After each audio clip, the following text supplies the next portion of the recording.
Mama. Ma, ano? Birthday kasi nung kaibigan ko. Eh di happy birthday sa kanya. Hindi, pupunta sana ako sa bahay nila. 1 linggo. Saan ba yon? Sa Singapore kami, ma. Oh, sige. Hello, thank you, ma. Sige, sabihin ko na sa kanila, ha. Hello. Yes, I'm ready na. Singapore, I'm ready. Ano yan? Ha? Kaya, yasot mo, ba't ka nakaganyan? Saan ka na naman pupunta, ha? Ah, sa pupunta? Nagpaalam na ako sa'yo, mama, kanina. Tulog ako nun eh. O ngayon, sige, gising na ako. Magpaalam ka na ulit. Yun eh. Birthday nga ng kaibigan ko sa Singapore. 1 linggo kami doon. Singapore! Sige na, pumayag ka na, mahinihintay na nila ako. Sige na nga, ako na. Pumapayag na ako. Ah, talaga? Payag ka na? Basta pagdating mo doon sa Singapore, ha? Lahat ng gamit mo dito sa bahay, nandun na din sa Singapore. Dadalhin ko lahat ng gamit mo doon. Batang to, puro kalakwatsa. Ay! Nak! Po! Nak! Bakit? Nak! Bakit? Nak! Ito na nga, bababa na. Hintay pa akong bumaba, pwede naman sabihin yung utos. O ano yun? Ay, andyan ka na pala. Kunin mo yung pantahi ko. Anong pantahi? Nasaan? Ando sa kwarto ko sa 2nd floor. Ano ba yan? Sa taas na ako kanina. Pinabababa mo pa ako. Tapos sa taas na di pala yung utos mo. Aba, huwag ka magreklamo ha. Kami nga nung kabataan namin naglangoy-langoy pa kami sa dagat. Tsaka nag-akyat pa kami ng bundok para makapunta kami ng school. Tapos ito ka lang ng hagdan. Dami mong reklamo. Oh, ito na. Thank you. Ay, nakunin mo pala yung walis tingting. Nasa rooftop. Ano ba yan? Nasa rooftop? Ano, may reklamo ka? Wala. Ayan. Ay, kunin mo pala yung timba. Nasa rooftop din. Ano ba yan? Ba't kasi pa isa-isa pa? Oh, ano ba kasi gawin mo dito sa timba? Maglalaba ako ng damit. Maglalaba kaya nasa rooftop yung washing machine? Ay, oo nga, no. Sige, akyat mo na yung timba na yan. 7 AM na agad. Bilis naman ang oras. Tatamad pa akong bumangon eh.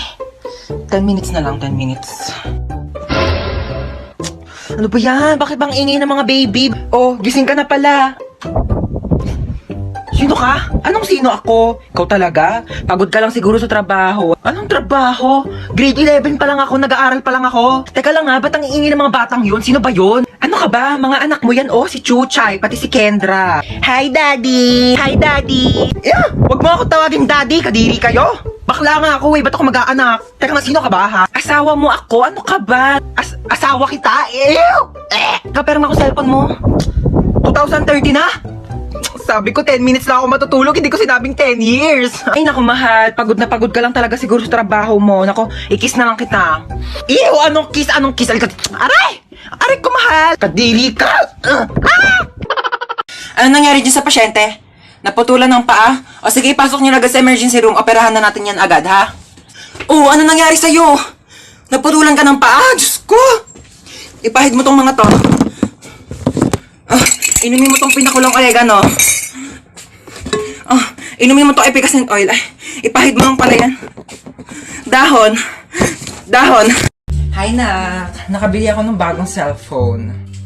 Ay, may bago kang cellphone. Oo, sige po. Oo, maganda daw to. At saka may airplane mode daw to, sabi nung nagbebenta. May airplane mode? Maganda po yan. Oo, nakbuksan mo nga yung airplane mode nito. Sige, amin na po. Ito po, nakabukas na. Ayan, thank you. Tatry ko na yung airplane mode, no? Sana lumipad ako. Sige po, try nyo na. Uy, anong lilipad? Hi guys, so ayun, nasa rooftop ako ngayon at saka may bago akong cellphone. Sabi may airplane mode daw to. So tatry natin kung makakalipad nga ba talaga ako. Uy, ma! Hi guys, nalipad na yata ako. Wait lang, bakit parang pababa?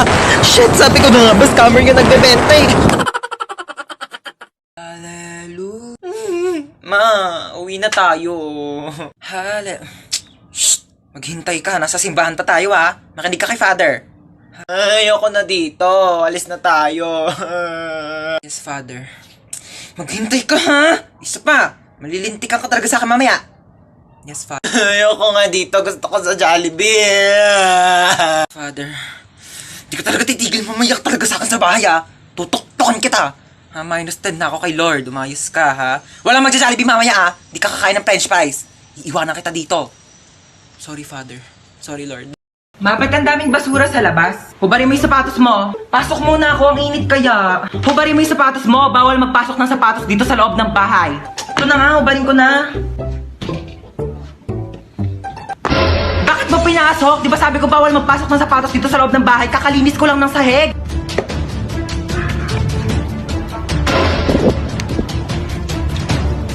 Lo, binato pa talaga yung sapatos ko sa labas eh. Ayan, mga sapatos ko to eh. Yung sapatos ko to ah.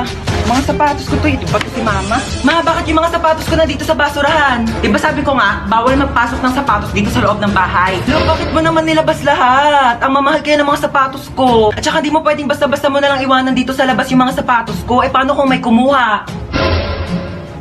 Hala, yung sapatos ko nawawala. Ibalik mo yan. Mami, I want this one, Mami, oh. Eto, oh, Mami, please buy this for me. Sige na, Mami. Ano gusto mo, nak? You want this one.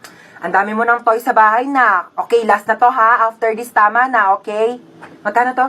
15,000, okay. Yay! Thank you, Mami. Lo, papabili din naman ako. Mama, I want Barbie. Mama, gusto ko Barbie. Sige na. Tumigil ka nga sa kaka-Barbie mo, ha? Wala na tayong pera. Pambili na to ng ulam mamayang gabi, ha? Tumigil ka. Dami-dami mong laruan sa bahay, di yun yung gamitin mo. Ma, gusto ko ng Barbie. Gusto ko ng Barbie. Sige, ha? Hindi na tayo bibili ng ulam mamayang gabi. Bilhin na lang natin yung Barbie mo. Tapos yung Barbie mo na yan, igigisa ko sa bawang sibuyas. Lalagyan ko ng magic sarap para may lasa, tapos tubig para kumulo. Tapos pag naluto yun yung uulamin mo mamayang gabi, ha? Pag di mo kinain, lagot ka sa akin. Tumataas yung high blood ko sa yung bata ka. Hoy, magpaliwanag ka nga sa akin. Tumawag yung teacher mo, nasa-cellphone ka daw habang nasa klase. Sinong ka-text mo? Seryoso ka? Tinatanong pa ba yan? Ano, magpapalusot ka na naman? Huling-huli ka na nga? Eh malamang text ka ng text sa akin habang nasa school ako, tapos pag di kita re-replyan, tatadtarin mo ko ng call. Malamang may karapatan ako i-text yung anak ko para kamustahin yung lagay niya sa school. Hindi pa nga ako nakakaalis ng bahay, nagte-text ka na, tapos di pa ako nakakarating ng school, may text ka na agad. Huwag kang lumayo sa usapan, bakit ka nagse-cellphone sa klase? Eh kasi nga nagte-text ka, kaya re-replyan ko. Ganito na lang, di na lang ako magdadala ng cellphone para di na magsabi yung teacher na nagse-cellphone ako sa klase. Di ka magdadala ng cellphone mo, para ano? Para di kita makontak? Tapos ano, magagawa mo na lahat ng gusto mo, magiinuman kayo ng mga kaibigan mo? Sumugot ka! Eh di magdadala na lang ako ng cellphone, pero wag ka na lang mag-text habang nasa klase ako para di ako sabihan ng teacher na nagse-cellphone sa klase. So ano, tinatanggalan mo na ako ng karapatan maging nanay mo? Hindi na kita pwedeng kontakin, ha? Sinisigawan mo na ako, sinasagot-sagot mo na ako. Ite-text ko na lang sa'yo! Nak, alas 4 na. May pasok ka pa ng alas 6, bangon ka na dyan. Mami, 5 minutes pa po. 5 minutes, okay. Sabihin mo lang kung masama yung pakiramdam mo, pwede naman kitang hindi mo napapasukan sa school, ha? No, Mommy, I'm fine. Okay lang ako, inaantok lang talaga ako. Sige, bangon ka na dyan. Bumangon ka na, alas 4 na!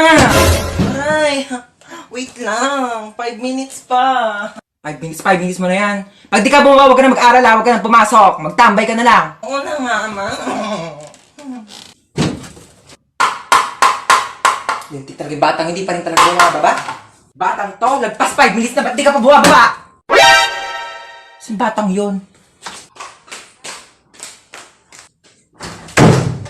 Batang yun.